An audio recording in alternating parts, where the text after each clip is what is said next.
From the heart of Dubai, where tomorrow is being built today, to the world. Welcome to the CTO Show with Mehmet. Here, we redefine technology and reimagine possibilities.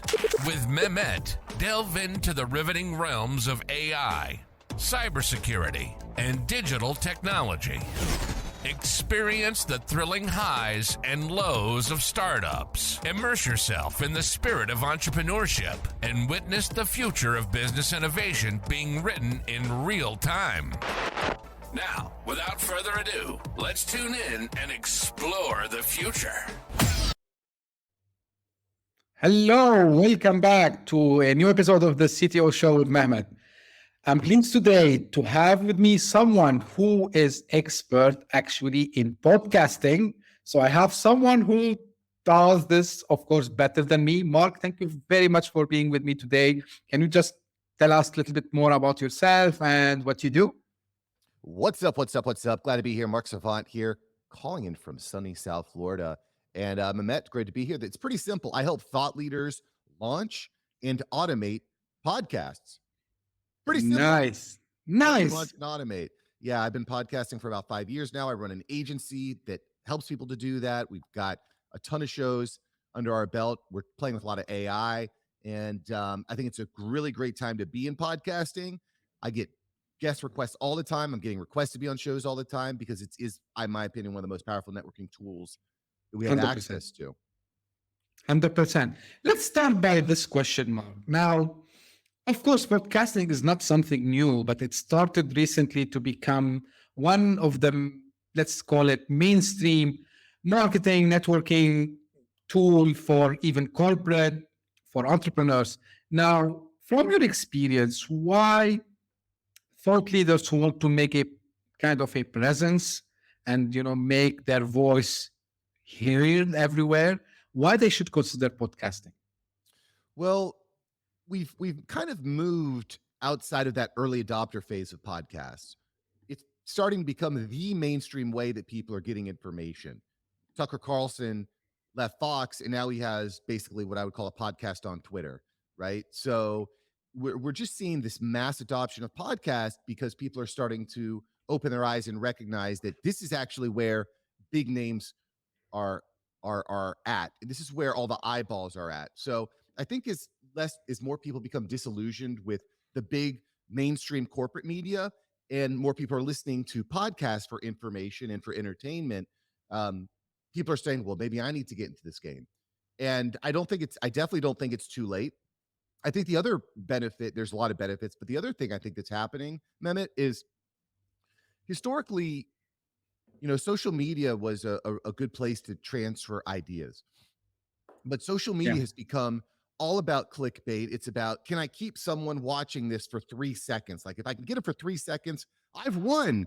Like 3 seconds, it's pretty hard to get across an idea. And so I think as we see the evolution of the internet and of social connectivity, people are recognizing that podcasting is a powerful way to deliver ideas that take longer than 15 seconds to deliver.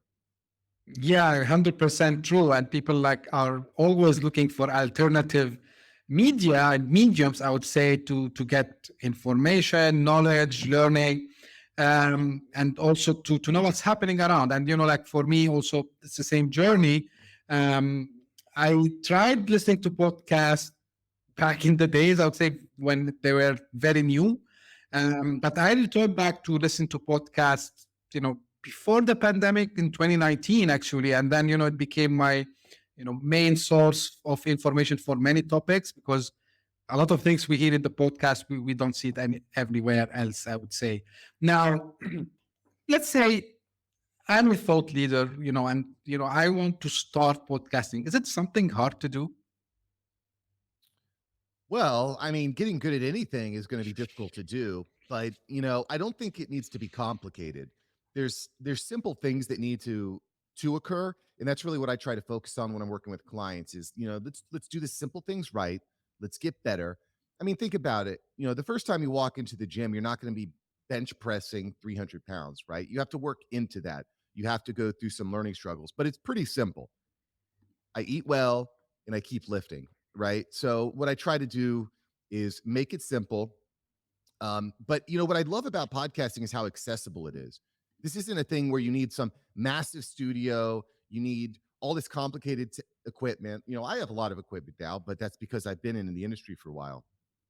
If you can do a Zoom call, you can have a podcast. And I think that's what I try to stress with people. It's not that complicated. If you can do a Zoom call, if you can host a Zoom call, you can leverage a podcast as a powerful business building and networking tool. Yeah. Actually, this is maybe like it's a coincidence you mentioned Zoom because the way I started the podcast, first, I think I complicated, the whole thing. And I was thinking, yeah, I need to buy proper equipment. Maybe I have to go rent a studio and all this. And then I figured out like, like in business, you bootstrap a business, right? So you just start with anything which is available for you, which basically can be your laptop, even your mobile phone.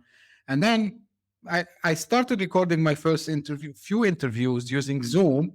And then, once, I start to feel myself more comfortable, I upgraded myself. I started to use, StreamYard mainly for recording. I upgraded my mic, and actually I have my eyes on another microphone now I want to get, because all the time I need to get it better and better and better. And this is like it's a nice journey to be on. So 100% on this, Mark.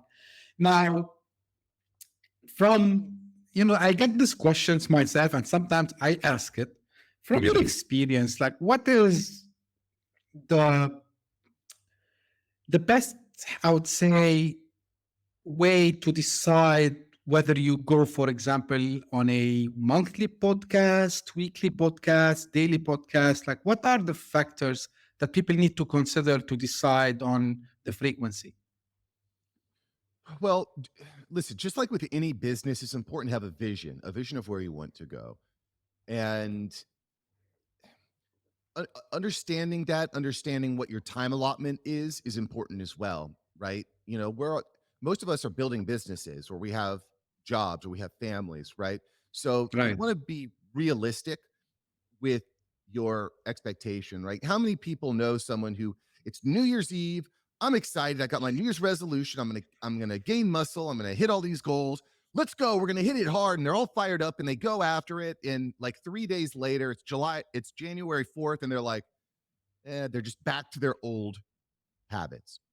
And so when I think of podcasting, I wouldn't typically recommend doing a daily podcast if you're brand new to the space, because it'll be very easy to burn out. People do underestimate how much time and effort goes into a podcast, which again is a big problem that my agency solves. We help you launch it and we help you automate it, so it takes as little time as possible. And like I said, we do that with a combination of AI integration and with human power. So I don't recommend daily if you're brand new, but I don't recommend monthly either, because then you're just not putting the proper habits in place. You're not showing up enough to actually stand out in somebody's mind. So my recommendation is a weekly episode is what I typically recommend. So you can put the weekly habits, the daily habits in place that need to happen. Um, at minimum, though, I think a bi-weekly, every other week is kind of where I'm looking at as far as the minimum for a practical podcast. Now, of course, there's exceptions to that. I know the editor in chief over at Entrepreneur Magazine, and he posts one episode a month, but it's highly produced. They're putting in tons of effort, tons of research, lots of B-roll. It's very highly produced. So that's kind of a different thing. But for the average CTO, the average business owner, the average person who's trying to get the most value from the bang for their buck, weekly or bi-weekly is my recommendation. Okay. Is there any sweet spot on the length of the episode? How long it should run? Well, that depends too. This is one of the most important things about launching your podcast is understanding, who am I speaking to? Mhm. What do they want? What do they need? What does their daily life look like? Do they have a commute to and from work? When are they listening to the show? So, obviously there's shows like Joe Rogan that can run 3 hours plus. And there's certainly a space for that. I think there's a lot of value in shows like that. I don't listen to a lot of Rogan, but I recently was going through a move. I'm moving boxes. I'm just like doing a lot of grunt work. And I was like, I'm just going to listen to some of these Rogan episodes because they help me pass the time. If I'm a trucker, if I'm driving a lot, if I'm going to be doing long commutes, Rogan makes sense because I can listen to a whole episode throughout the course of a few hours. But I think that's kind of that's not where most shows are going to be. I think for most shows, you probably the number is 22 minutes because that's the average commute in the United States. I actually go shorter than that with the After Hours Entrepreneur, and I've tried all sorts of different lengths. So most episodes of the After Hours Entrepreneur, which is now a globally ranked 1% podcast. Thank you everyone for listening. My episodes are about 10 to 15 minutes long, even for interviews. They are super, super tight. And the reason, Mehmet, that I did that I reduced it, because I used to be at around an hour long, and I brought it down to about 10 to 15 minutes, is because I recognized that when I was pitching people on listening to the show, if I said, listen to this episode, it's about 10 minutes long, people be like, oh, okay, I'll listen to that. I can listen to that. But if I told someone, hey, check out this episode, it's 55 minutes long, people are like, oh, okay. And they would like scratch their neck and like look away, right? It was too much of a time commitment. So, I recently released an episode with Patrick Bet-David. It's about 8 minutes long. It's super tight. It's super packed in, and people have really responded to that episode. So, I think, in a lot of cases, less is more. I like to get to the meat. I don't like to beat around the bush. I've tested out, let's go into your whole backstory and let's flesh out all these different things. But for the entrepreneur, where time is so valuable, it's our greatest asset. I just want to get right into the meat. Skip the foreplay. Let's dive right in. And that's kind of where I'm at. So again, I know that's a little bit about beating around the bush on these different examples of lengths. But I think a lot of it is understanding who you're speaking to and what is your actual goal with the episode. Where do you actually trying to accomplish with each episode? Yeah, that makes sense. Just on a note, and people might say, Mehmet, how come like you maybe know the answer, and you did exactly the opposite of what Mark said? So I'm fine. So when I started, I was doing daily, but I was not doing interviews. I was doing solo podcasts, which it's between 7 to 12 minutes. And then when I started the interview, I kept doing solos, and I kept doing 7 days a week. And as you said, yeah, it's a lot of work, but because maybe I'm enjoying it, maybe I should have been a podcaster from long time ago. So I'm still doing now after, I think it's 6 months now. So I'm still doing daily. I stopped weekends, of course, because, no sense. And I stopped solo as well, and I'm enjoying it. Yeah, of course, and now this is the question I would ask you, because I would not say what I'm doing. So Mark, how we can leverage technology like AI in podcasting? Wow. There's a lot of different ways. And now, but before we move into that, though, I do want to point out that idea of doing those short solo episodes. I think that they are very underrated. The majority of people, when they think podcasting, they're thinking, I'm going to interview people. And there's a strategy you can go through there. You can use it as the top of funnel, as a way of generating leads. I say, this is the perfect client for my business, or this is the perfect capital investor for my business. I'm going to start by leading with value. I'm going to invite them on the podcast. I'm going to show them a great experience. I'm going to convert that into a potential sale. So that's one strategy. But this idea of doing solo, very short episodes where you teach something or you refine your storytelling is very valuable, is very valuable. So I would encourage people not to undersell it. Russell Brunson, when he was building ClickFunnels, which is a massive marketing company, he would, on his way to work every day, he would pop open his phone. He would use, at the time, Anchor. It's now Spotify for podcasters. And he would just record a quick podcast in the car on his way to work. That was a podcast episode done. I actually created a podcast brand new. I've been doing this for half a decade, but I recorded a podcast brand new on Spotify for podcasters, sitting in the parking lot waiting for my kid to get out of school. So I think, again, those solo episodes, there's a lot of value in those. Moving to AI, and I just want to clarify that, because I think I really like what you're talking about in the solos.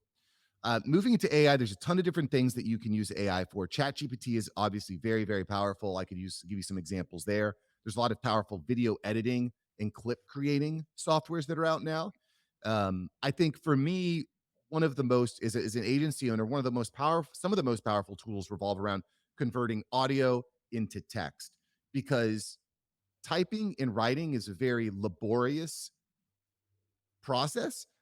It's also very expensive to outsource, so I think those are some of the great places to start are with the editing, the text creation, research and development, strategy. I think these are some of the great ways you can leverage AI. Yeah, actually, you mentioned some of the tools that I use. So, and of course, for me, it's like, again, and I'm doing kind of, if you want to call it, build in public, as they say. So, build in public is a movement actually, usually in entrepreneurship, where people build their products, which is a software in public in front of everyone.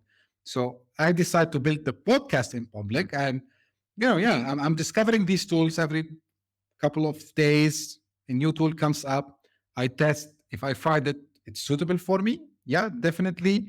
And now, with in addition to Chat GPT, with the other tools I'm using, wow, like I'm saying, I couldn't do it alone without these tools, because they save tons of time. Let's forget about money, but again, time. Like what need someone to do it in 8 hours or more, one full day. It's done like in minutes, 2-3 minutes. Boom, boom. You have everything you want to do, and really fascinating, and making actually podcasting much easier, I would say, right? It's unbelievable. And most people have no idea that these tools are available, or they think that they're too complicated. And, again, I teach that in my agency, but just on YouTube, if you follow Mark Savant on YouTube, when we find tools that we really like and that we're using, I'll give the build in public. I love that concept. I'll break down, this is how I'm using this tool. This is exactly how you can set it up in your agency. I'll give you an example. That I've been playing with. I'm still working on it and tweaking it, but this concept is really powerful, of combining automation with AI. Oh, Once you start automating AI, then you start to move quickly, right? So, OpenAI, the OpenAI software, which is basically the AI language that creates Chat GPT, can be linked to Zapier, can be automated with Zapier. Zapier being an automation tool that connects softwares that don't normally communicate. Okay.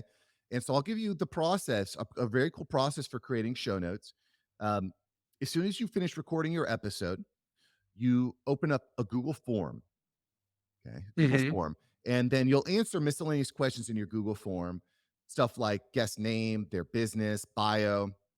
I'll also include my top takeaways from the episode in there, links that the guest has already shared with you. And then after I type that and I submit it, Zapier is going to send it over to Chat GPT. And because I filled out certain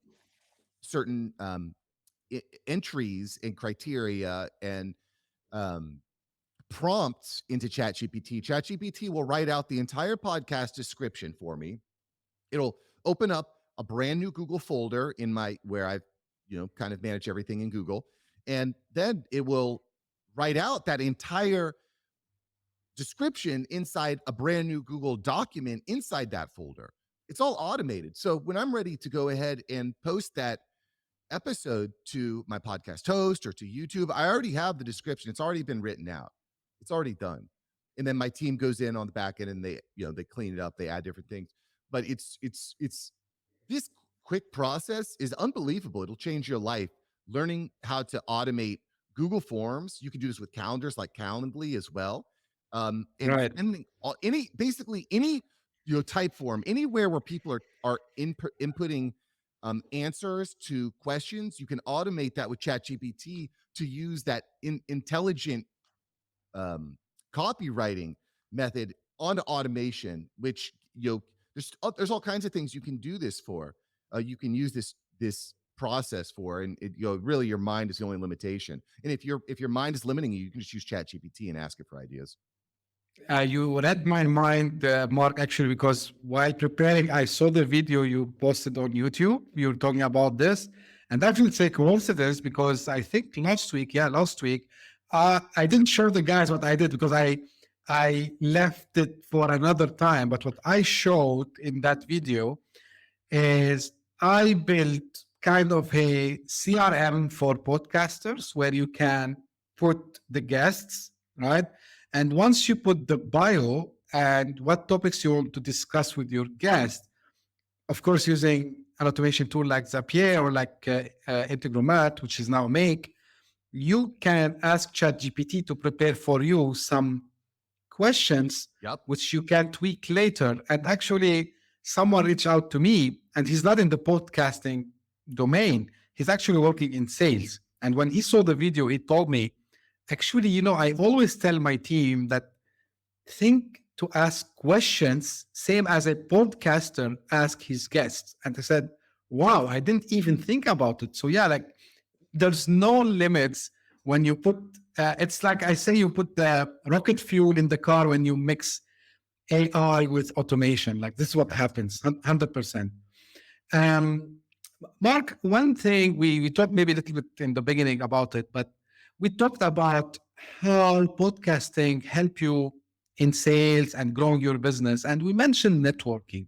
Can you like little bit shed some light on that area a little bit about network building using podcasting? Oh, gee. Well, I mean, podcasting gives you access to people that you wouldn't normally have access to. Just a couple weeks ago, I had James Altucher join my pro group, and we had a pod. So we did the first half was a one-on-one interview, and then the second half, I let members of my pro group ask him questions as well. Now, James is not the type of guy you normally get access to. He's worked with big people like CEO of HBO. He's written 25 books. He's the founder of 20 different businesses. Very, very widely respected. Brought him on, was able to have face-to-face time, had a really compelling conversation about AI, the future of business, the future of work. Super, super interesting. You can listen to that on the After Hours Entrepreneur. Or you can listen to that on the James Altucher show because he enjoyed the conversation so much that and his team took that episode and shared it on his podcast. And he gets 1 million downloads a month.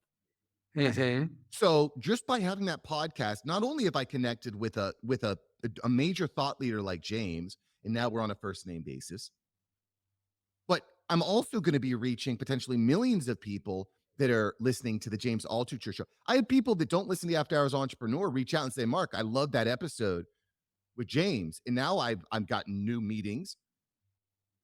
I've got new connections on LinkedIn. I've got people that are scheduling on my calendar that I normally wouldn't have had access to. They're going back into my back catalog of episodes of my show and listening to more episodes.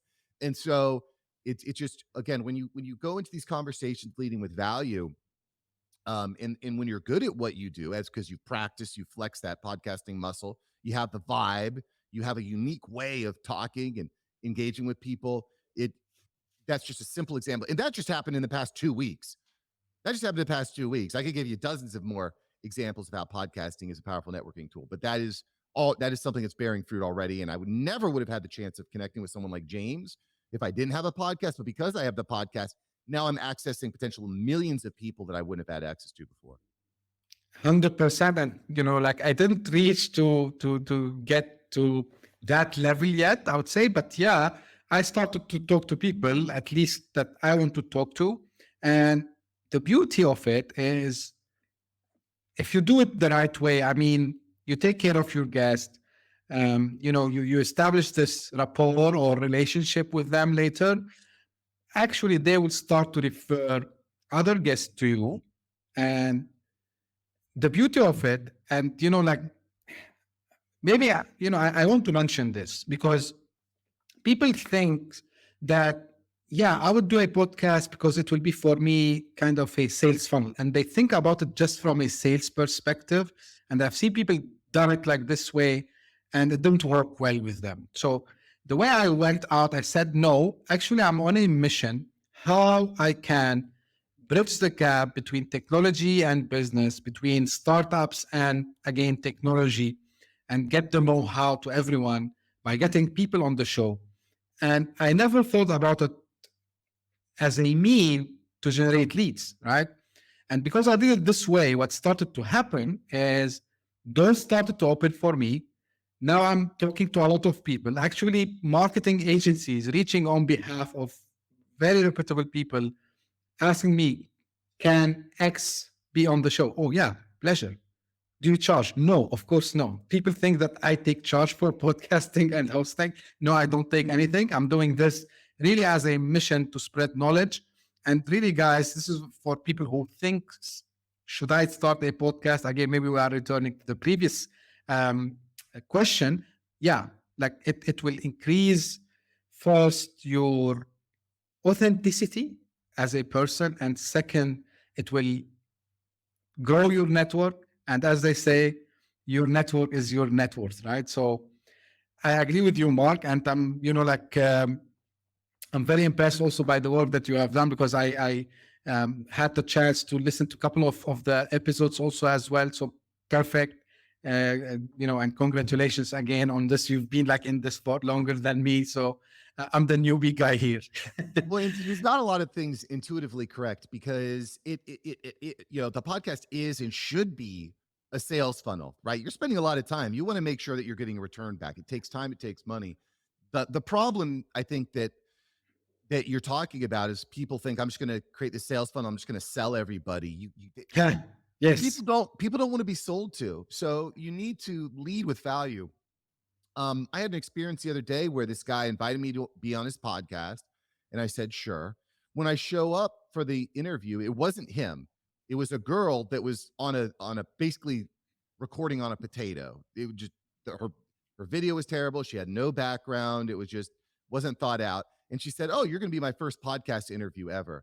And I'm thinking to myself, who the hell are you? This is, and she's like, yeah, we're starting a new podcast. It's going to release in 3 months. I'm like, I agreed to be on this podcast with this guy. And who are you? And it was just part of a sales funnel. And after the podcast, then I was in their email, and they had me in this email nurturing campaign with all these long texts trying to sell me on a $20,000 program. And it was like, this is not the right way to do it. Now, I was actually fascinated with it, because, at the same time, I can appreciate building out scalable systems to generate income. I get that, but this was done all wrong. And so I went through the entire process just to kind of see what it looked like, and to see the things that I wouldn't want to do personally, or I wouldn't want to do with clients. So anyway, to your point, there's definitely a right way and a wrong way to do it. And that's why, working with the right people, experimenting with the right things is a way to make sure that you actually do it in a way that builds your brand equity, as opposed to tarnishing your brand equity. Yeah, so just to clarify for the audience, I'm not saying that I don't want to have income or something. Like, don't misunderstand me. But what I'm saying, of course, I built a presence as a thought leader, and of course, this is because I need to do business. But what I wanted to say, like, don't put the sales/business side as a priority on the value that you are delivering, as you said, Mark. So, and of course, this is again what I'm telling is it opened doors for me to go and do consultation for people who I was referred by some of my guests, right? So, and nothing wrong with that, because everyone needs to have his business, grow his business or her business. So nothing wrong with this. But what I'm saying, be on a mission, and you need to find, as they say, your purpose, your why you are doing this, why you are podcasting, what's your end goal of that. So deliver value first. The more value you give, the more you get back. Exactly. On the idea of charging for guests too, I actually do have a guest charge. It's not a large charge. I think a couple $100 right now, but I had to do that because I'm getting so many guest requests. I get probably 24 guest requests every single week, 2 to 3 dozen guest requests. And I just had no way to filter through all the guest requests. So I have people fill out a form. I have guests fill out a form, but I say, listen, if you're willing to share the load of the production cost, if you're willing to value, I put a lot of effort into building up my show, so people just want to take, they're like, oh, I want to get on your show so I can, so I can get business from your listeners. I'm like, okay, cool. No, I get that. But I actually do have, I do generate, a decent amount of income just through guests paying to be on the show. I've gotten as much as $500 a guest before. So there's, and that's the thing that people I don't think also understand is, like, now that podcasts are becoming so powerful, and so Mm-hmm. popular, you're starting to see big money going on behind the scenes. Like anytime you see like two big names get together on a podcast, just know that there's tens of thousands of dollars exchanging hands behind the scenes between the guests, between the host, and between sponsors. There's tens of thousands of dollars that are exchanging hands, and that is becoming bigger and bigger and bigger. Once you start to see the numbers that are exchanging hands for these podcast interviews, you're like, whoa, that's crazy. So anyway, I know a lot of people are averse to charging guests to be on their show, but in my opinion, if you're spending the time, I've spent tens of thousands of hours.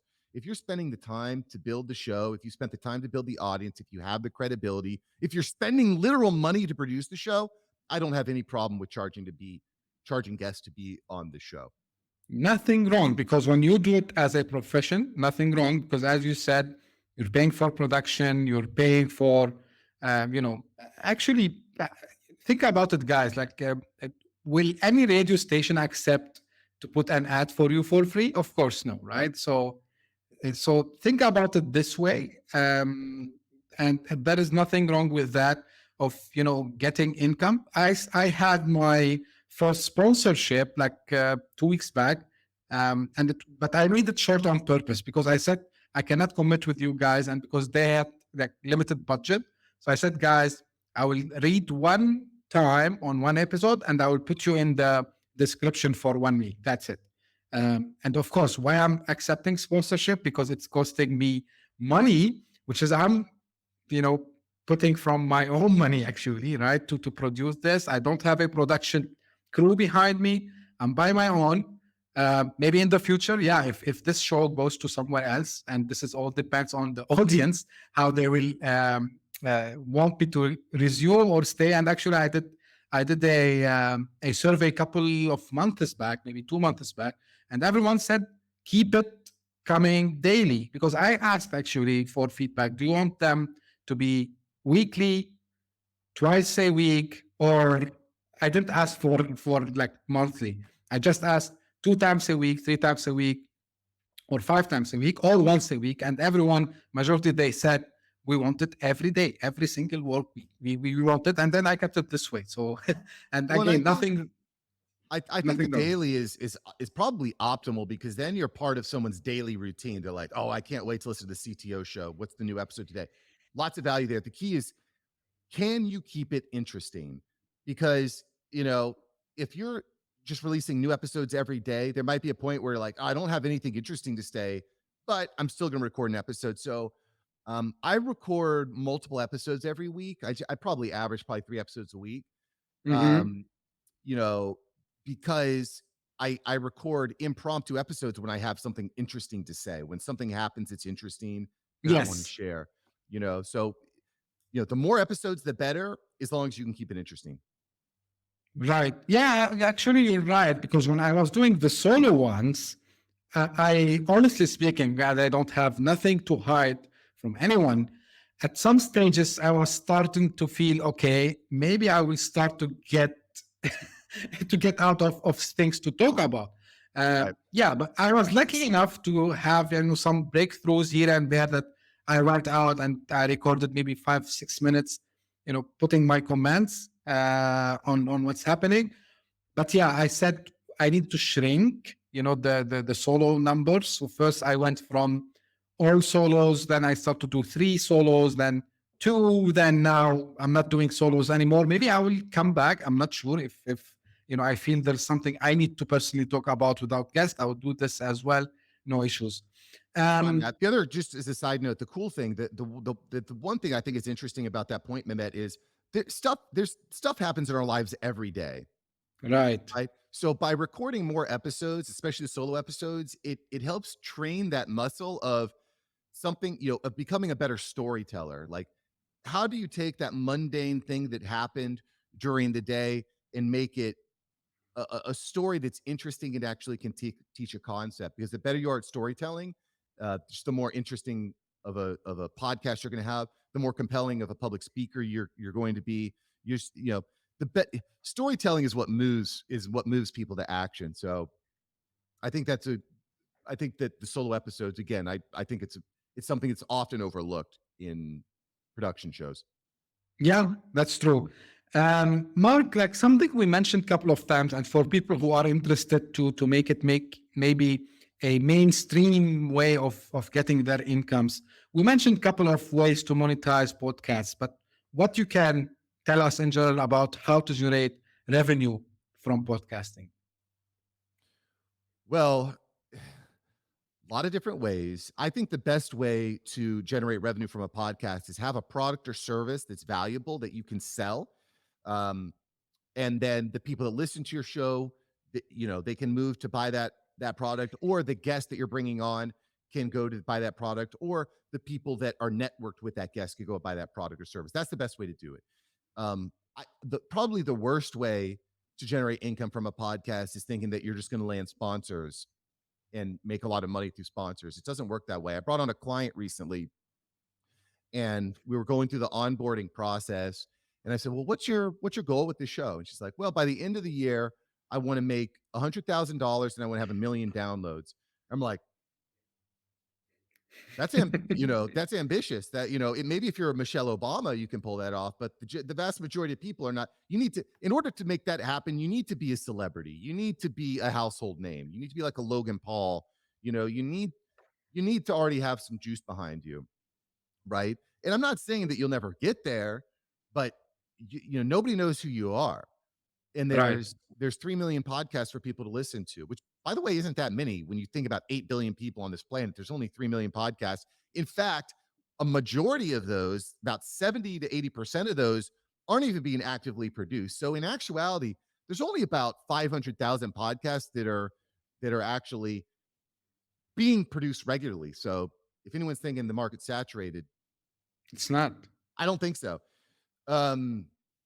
But again, I think the best way to generate income is to have some sort of offering, preferably that's high ticket, right? Mm-hmm. That costs $1,000 plus, $5,000 plus, so that you can leverage the podcast as a marketing tool to show up on people's LinkedIn profile, to show up on Instagram, to keep showing up, to keep reminding people that you exist, to generate relationships, to develop processes on the back end to nurture that relationship, to develop referral programs that incentivize referrals to buy your product, and then to have a good delivery system on the back end so that you can scale the delivery of that product or service. So that's the way I think that's the best way to monetize your show from day one. Yeah, and by the way, guys, because Mark mentioned something regarding sponsorship, especially for new podcasts, first you need to have like certain number of downloads per episodes so you can get people to sponsor, and then don't think that these guys pay thousands of dollars. So probably your first sponsor would pay maybe 3 digits, right? So, like, that, and this is would be maybe for, I don't know, like not per episode. Maybe you need to do an agreement for one week if you do a couple of episodes per week, or maybe 2 3 episodes if you do bi-weekly, something like this, and it's not that big. And if you just want, actually, Mark, let me ask you this.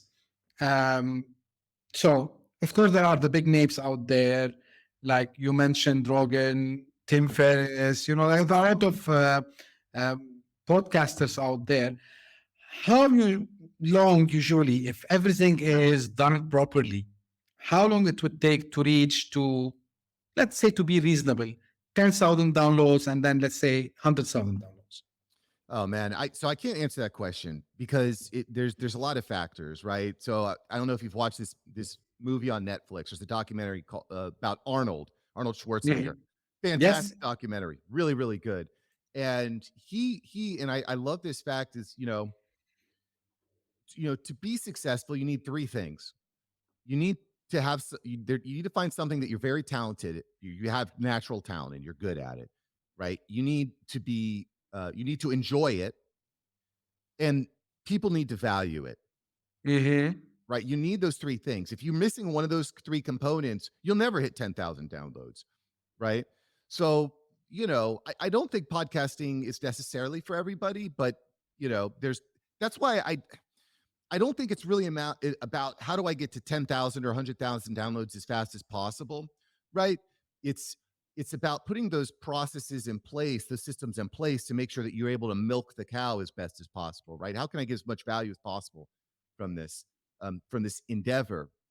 So, as my show approaches 500,000 downloads now, I just have become much more of a believer in that, that focusing less on the downloads from day one and focusing more on how can I, you know, what's my vision and how can I achieve the goals from this show as quickly as possible is what I look at. And just on the advertising question as well, I just want to point out, if people are new and kind of trying to figure this out, advertising dollars are delivered generally speaking based on your CPM, what Mm-hmm.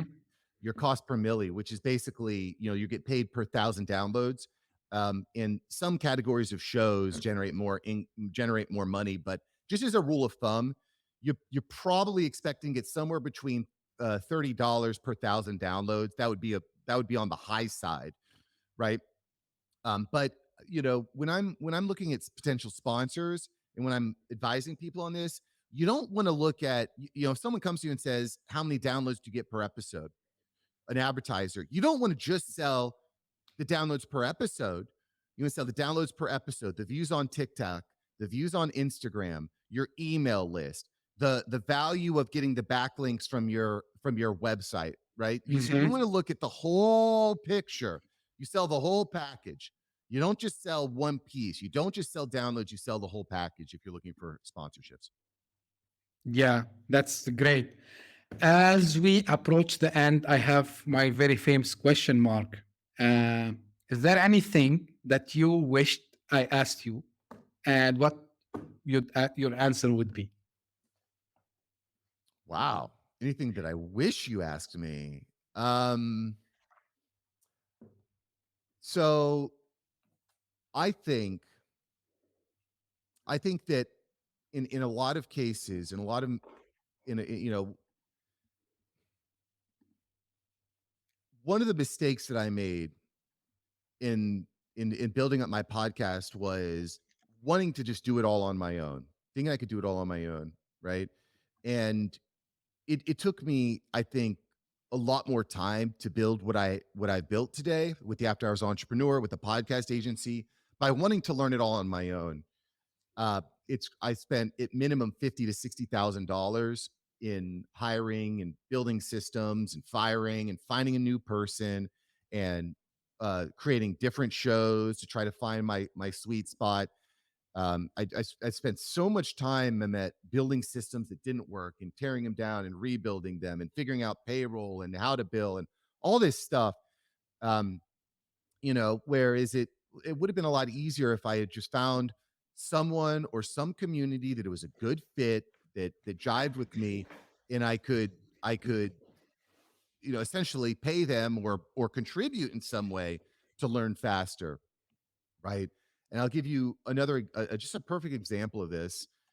My wife and I, my family, we recently moved, and Mm-hmm. we came to the agreement that we were going to lease out our old home.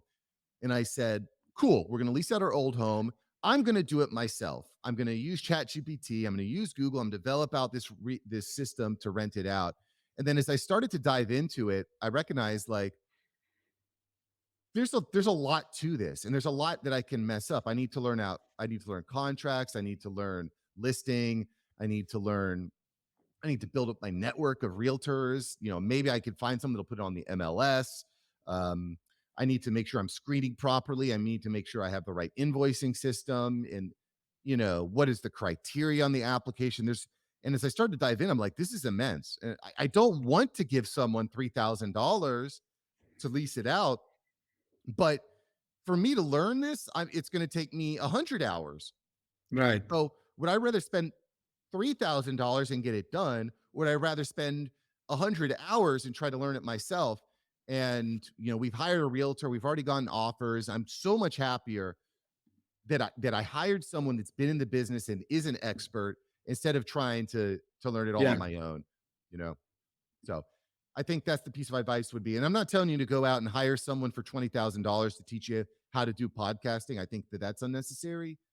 But finding a person or a community then help you get somewhere faster is something I would recommend. Yeah, that's really, and it's something again, and the audience, maybe the people who follows know that I am very transparent and I don't like to hide anything. I need to learn this, Mark, myself. So it's a confession, let's call it, to have the power of accepting that sometimes you need to do delegation. I do delegation in other stuff actually. I start to do a lot of delegation recently. And like you free your time, you start to focus on the thing that really matters and what can bring you income, peace of mind, and so on. That has There's value in learning the hard way, but it takes a lot longer, and I do, it's important to me that I want to see more people podcasting, selfishly because it improves the value of my value in the world, but selflessly because it's going to help you build your own network and your own systems and your own habits and your own income. So it's a win-win situation. And so of course, at marksavantmedia.com, it'll show you like my offers through my agency. I also lead a pro group called the After Hours Entrepreneur Pro Group. Right now, it's only $50 a month, although I'm increasing it up to $79 a month in the next couple of weeks. But that's just a really powerful place where I can help give people the tools that they need, give them access to people they wouldn't normally have access to, at an affordable rate. I know people tell me, Mark, you should be charging $250 or $500 a month, and these high ticket gurus, but I just don't really.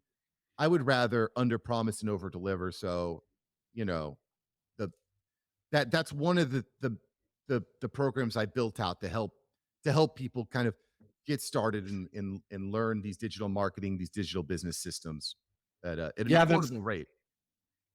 Beautiful. Actually, what we will do, the links that Mark mentioned, they will be available for you in the episode description, right? Whether you are listening on your favorite podcasting app or watching this on YouTube. So you're going to see this in the description. Don't miss out. And I really advise you guys to go and listen to Mark's podcast. Really cool stuff over there. Highly, highly advisable. This is from a podcasting. I can tell you this. Really, I learned a lot, and I think I need to catch up on the previous episodes as well, Mark, with the because you have I think how many episodes you have in total? We're approaching 350 episodes. I've had some amazing guests. Everyone, if you're into podcasting, Pat Flynn, John Lee Dumas have been on the show. I just had Jordan Harbinger on the show. There's